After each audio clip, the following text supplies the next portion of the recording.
صاحب کا انتظار کرنا پڑا؟ نہیں، کوئی ایسی بات نہیں. یہ جو ہم خراج تحسین پیش کرتے ہیں اس پوری پولیس فورس کو لاہور کے اندر،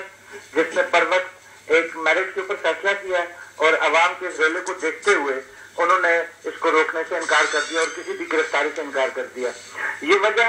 اس میں ایک بیسک اور اہم وجہ جو ہے وہ گورنر پنجاب کا رویہ جو انہوں نے روا رکھا پولیس کے ساتھ. ہماری کامیابی صرف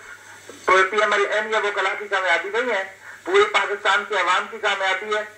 شیری رحمان کے اصولی موقف پر استعفے کو، رضا ربانی کے استعفے کو اپنے اصولی موقف پر، اور اگر آپ نعیف خان کی بار کونسل کا خطاب سنیں تو میں یہ سمجھتا ہوں کہ پاکستان کے اندر اب پاکستان کے عوام میں شعور بیدار ہو گئے ہیں، اور انشاءاللہ تعالی پاکستان کے لوگ اب اس وقت تک نہیں بیٹھیں گے جب تک پاکستان کے اندر ایک عام آدمی کو سینس آف سیکورٹی اور عدلیہ انصاف مہیا نہیں کرتی. دوسری بات، کچھ لوگ یہ کہتے ہیں کہ جو کانسٹیٹیوشن کے شیلٹر کے نیچے انلیگل یہ ہمارے خلاف اقدامات کریں گے، ہم ان کو قبول کرنے سے انکار کرتے ہیں. اور دوسری اہم بات یہ ہے کہ اس وقت تک پاکستان کی 2 سالہ تاریخ میں پی ایم ایل این نے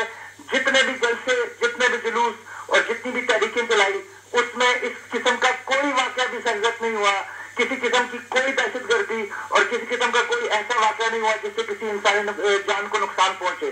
اور ہم یہ بالکل باور قرار دینا چاہتے ہیں اسلام آباد کی حکومت کو. اگر اسلام آباد کے اندر آج یہ افواہیں پھیلائی جا رہی ہیں کہ اسلام آباد کے اندر دھماکہ ہو سکتا ہے، میاں محمد نواز شریف کی جان کو خطرہ ہے، ہماری اپنی personal security, M S F Pakistan کا ایک مکمل 400 نوجوانوں کا دستہ اس وقت میاں نواز شریف کے ارد گرد موجود ہے. اس قسم کے کسی حالات اگر پیدا کیے گئے تو اس کی حکومت پاکستان خود ذمہ دار ہوگی. اچھا موسیٰ صاحب یہ بتائیے گا کہ ابھی جو ہے وفاقی وزیر اطلاعات و نشریات قمر زمان قائرہ نے بیان دیا ہے کہ مساق جمہوریت پر وہ ججز کو بحال کرنے کے لیے تیار ہے،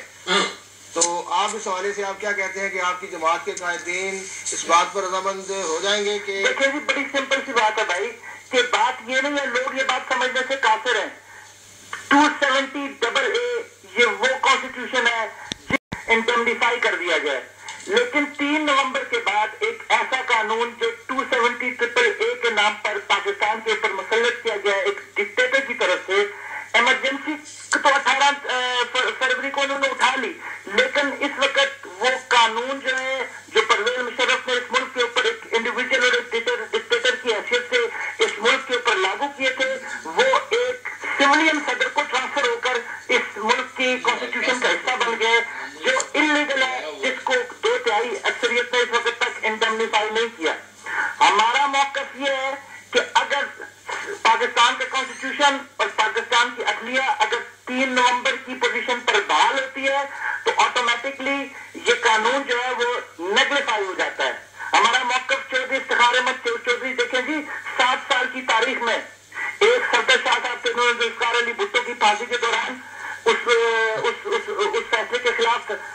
9 ججوں میں سے ایک شخص تھا جس نے فیصلے کے خلاف فیصلہ دیا تھا، لیکن عوام اس کو بھول گئی. آج ہم چودھری افتخار احمد خان کو نہیں بھولنا چاہتے جس نے ڈکٹیٹر کے سامنے آواز حق بلند کی ہے. دیکھیں، ڈیموکریسی از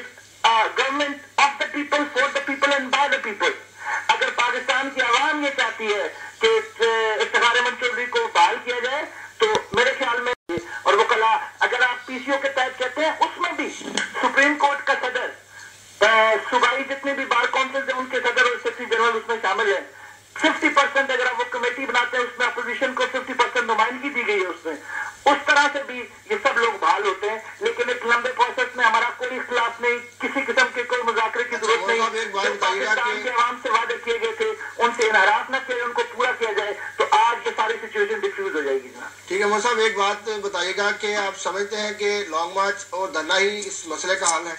دیکھیں جی، بات یہ ہے کہ سب لوگ کہتے ہیں کہ پارلیمنٹ کے اندر، آپ پارلیمنٹ کے اندر کیسے فیصلہ کر سکتے ہیں؟ میں بھائی آپ کو یہ بات بتا چکا ہوں کہ 270AA کے تحت پارلیمنٹ کے پاس کوئی اختیار ہی نہیں ہے. وہ تمام اختیارات جو اس وقت 270AA کے نام پر، ایمرجنسی پلس کے نام پر پرویز مشرف کو ٹرانسفر ہوئے تھے، وہ اختیارات آج بھی آصف علی زرداری کے پاس موجود ہیں. دیکھیں وہ ایمرجنسی چونکہ ختم ہو چکی ہے، ایمرجنسی ختم ہوئی ہے جناب، یہی ایک پرابلم ہے.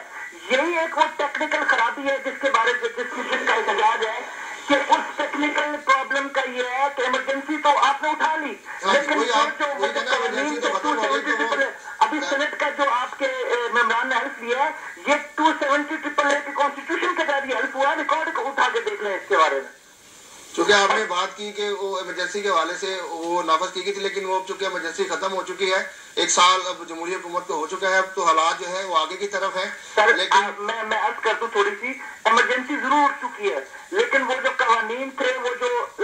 جتنے بھی 270 تھا وہ آج بھی امپلیمنٹ ہے، اور اس کی امپلیمنٹیشن جو ہے وہ آپ کی مقننہ کو اختیار نہیں دے رہی.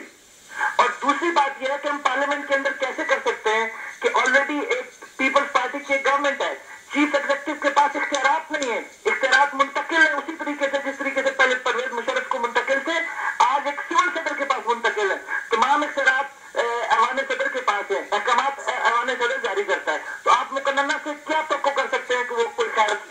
خیر کا کام کرے گی؟ بہت شکریہ مولانا صاحب، آپ کو